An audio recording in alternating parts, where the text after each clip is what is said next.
ఒక సంకేతాన్ని ఇచ్చింది, ఒక దిక్సూచిగా నిలిచింది పార్లమెంట్ ఎన్నికలలో. టీఆర్ఎస్ పార్టీని 9.5 సంవత్సరాలు చూసినాం. కాంగ్రెస్ పార్టీని అనేక సంవత్సరాలు చూసినప్పటికి కూడా మళ్ళీ కొత్త తెలంగాణ ఇచ్చిన పార్టీగా ముందుకు వస్తుందని చెప్తే ఆ పార్టీకి ఓటేసి గెలిపించినాం. కానీ కేసీఆర్ నిజస్వరూపం తెలడానికి 9 సంవత్సరాలు పడితే రేవంత్ రెడ్డి నిజస్వరూపం తెలడానికి 9 నెలలే పట్టిందని చెప్పి ఈ రెండు పార్టీలు మాకొద్దు,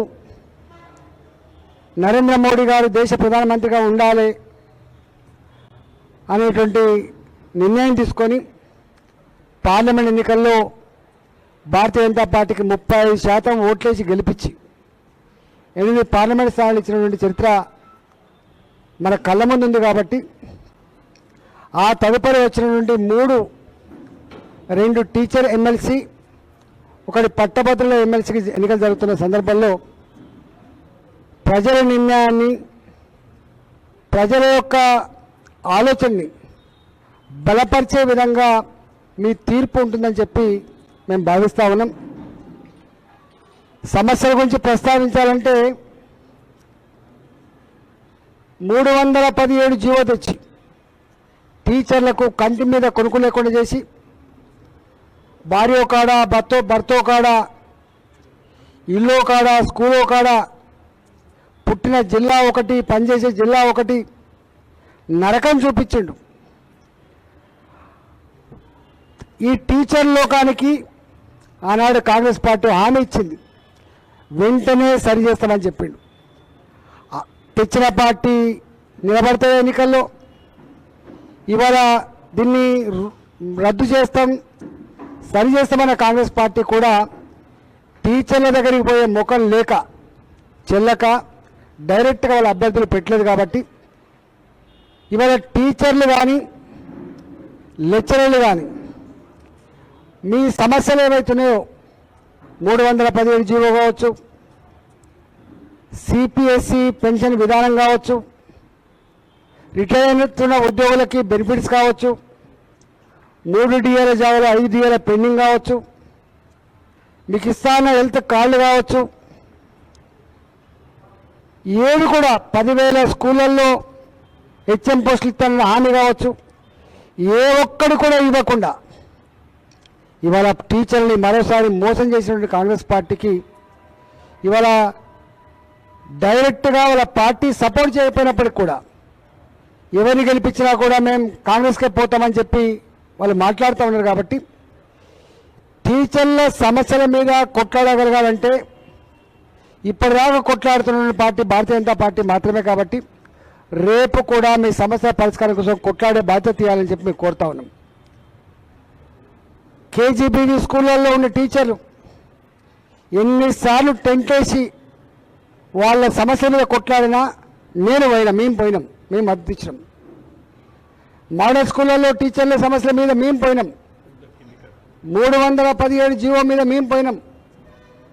అంటే ఇవన్నిటి మీద ఇప్పటిదాకా మీకు అండగా ఉన్న పార్టీ బీజేపీ. కాబట్టి మళ్ళీ రేపు కూడా వాళ్ళని గెలిపిస్తే బానిస లెక్క ఉండే ఆస్కారం ఉంటుంది.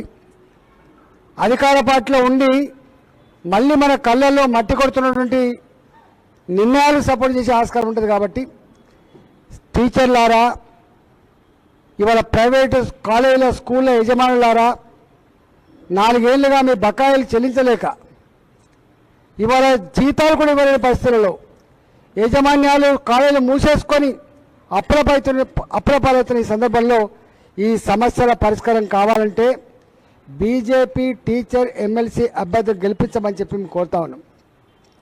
పట్టభద్రులు కేసీఆర్ ఆనాడు 4,000 రూపాయలు నిరుద్యోగ భృతి ఇస్తా అని చెప్పిండు, ఉద్యోగం వచ్చేంత వరకు ఉద్యోగాల కల్పన చేస్తా అని చెప్పిండు. అదంతా పాత కథ, చేయలేదు కాబట్టి ఓడగొట్టిండ్రు. ఇవాళ ప్రియాంక గాంధీ చేత నిరుద్యోగ యువకులకి పాలసీలు ప్రకటించారు. మేము అధికారంకి వస్తే 4,000 రూపాయల భృతి ఇస్తా అని చెప్పిండు, 2 లక్షల రూపాయల ఉద్యోగాలు కొత్త ఉద్యోగాలు నింపుతా అని చెప్పిండ్రు. 10 లక్షల రూపాయల వరకు ఇంట్రెస్ట్ ఫ్రీ రుణాలు ఇస్తామని చెప్పిండ్రు. ఇవాళ హైదరాబాద్ నగరంలో చుట్టుపక్కల ప్రైవేటు కంపెనీలలో ఐటీ కంపెనీలలో తెలంగాణ యువతకి 70% లోకల్ రిజర్వేషన్ ఇస్తా అని చెప్పిండ్రు. ఏ ఒక్కటైనా వృత్తి ఇచ్చిందా? 4,000 రూపాయలు 2 లక్షల కొత్త ఉద్యోగాలు నింపిందా? పాత ప్రభుత్వం ఇచ్చిన నోటిఫికేషన్లకే ఇలా నింపుకోవడం తప్ప కొత్త నోటిఫికేషన్ లేవు, కొత్త ఉద్యోగాలు రాలే. ఇవన్నీ అర్థమైనవి కాబట్టి రేవంత్ రెడ్డి గారు నిన్న ఒకసారి పోయేద్దాం ఎట్లుందని చెప్పి వస్తే ఎక్కడికి పోయినా ఒకటి చెప్పినట, మనం గెలిచే పరిస్థితి లేదు, ప్రజలకే ఇంత విరక్తి ఉండగా వాళ్లకు మార్గదర్శనం ఉండేటువంటి వేగు చుక్కలా ఉండేటువంటి టీచర్లు కావచ్చు, ప్రైవేటు కాలేజీలో పనిచేసే ఉద్యోగులు కావచ్చు, టీచర్లు కావచ్చు, లెక్చరర్స్ కావచ్చు, నిరుద్యోగులు కావచ్చు, వాళ్ళు ఓట్లు వేసే ప్రసక్తి లేదని చెప్పి అర్థమైంది. కాబట్టి కరీంనగర్లో ఆయన మాటలు, ఈ ఒక్క ఎమ్మెల్సీ, ఈ పట్టభద్రుల ఎమ్మెల్సీ గెలిస్తేంది ఓడితేంది, గెలిచినా ఓడినా నా ప్రభుత్వానికి వచ్చే ముప్పు లేదని చెప్పి ఆయన మాట్లాడినంటేనే ఆయనకు ఆశలన్నీ కూడా సన్నగిలినాయి. అందువల్ల నేను ఒకటే పట్టభద్రులకు విజ్ఞప్తి చేస్తున్నా, భారతీయ జనతా పార్టీ నరేంద్ర మోడీ గారి నాయకత్వంలో కేంద్రంలో అధికారాన్ని నడుపుతున్న పార్టీగా ప్రపంచవ్యాప్తంగా ఉన్నటువంటి నిరుద్యోగ సమస్య అర్థం చేసుకున్న భారత ప్రధానమంత్రి గారు 140 కోట్ల మంది నిరుద్యోగ యువత ఇవాళ పనిలో కనుక ఇన్వాల్వ్ చేయకపోతే వాళ్ళ యుక్తి, వాళ్ళ శక్తిని, వాళ్ళ టాలెంట్ని కనుక దేశానికి జోడించకపోతే నిజమైన భారత దేశ నిర్మాణం చేయలేమని చెప్పి 11వ ఆర్థిక వ్యవస్థ నుంచి 5వ ఆర్థిక వ్యవస్థ ఎదిగినప్పటికీ 3వ ఆర్థిక వ్యవస్థకు ఎదగాలంటే ప్రపంచంలో యువతకి ఉపాధి కల్పించాలని దానితో 4 లక్షల కోట్ల రూపాయలు కేంద్ర బడ్జెట్లో 2024-25లో అనేక రకాల స్కీములు కేటాయించారు. స్కిల్ డెవలప్మెంట్ సెంటర్లు కావచ్చు, బయట దేశాలకు మన క్వాలిఫైడ్ యూత్ని పంపించడానికి కోసం కావచ్చు, ఇక్కడ ఉన్న కంపెనీలలో ఉద్యోగాల కల్పన కావచ్చు, ఇక్కడ ప్రైవేటు కంపెనీలు పెట్టుకోవడం ద్వారా ప్రైవేటు ఎంటర్ప్రెన్యూర్స్గా ఎదిగే వాళ్లకు వడ్డీ లేని రుణాలు కావచ్చు, ఉన్న కంపెనీలలో ఉద్యోగ కల్పన కోసం ఆర్థిక పరిపుష్టి కావచ్చు, ఇవన్నిటి కోసం బాటలు వేసిన పార్టీ భారతీయ జనతా పార్టీ. ఇవాళ 25-26 బడ్జెట్లో కూడా దానికే పెద్దపీట వేసింది.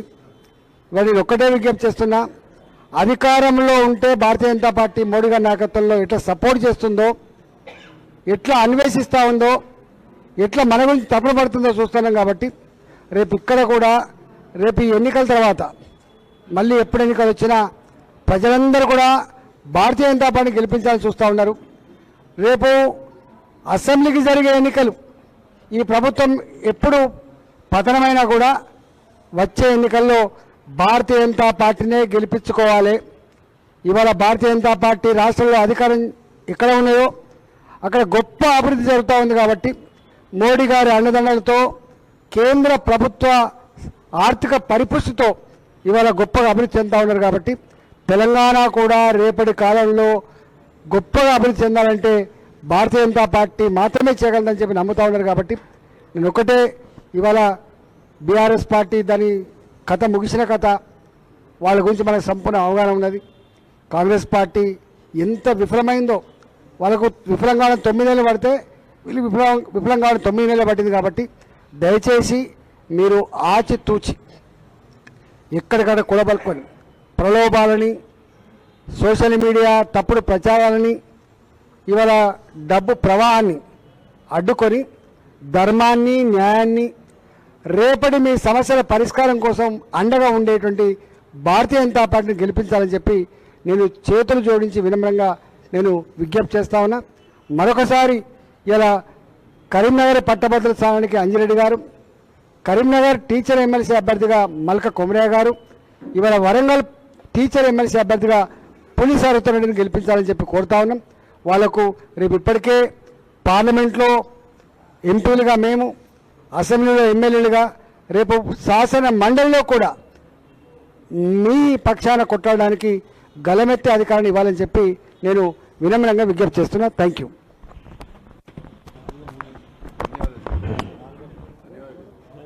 సార్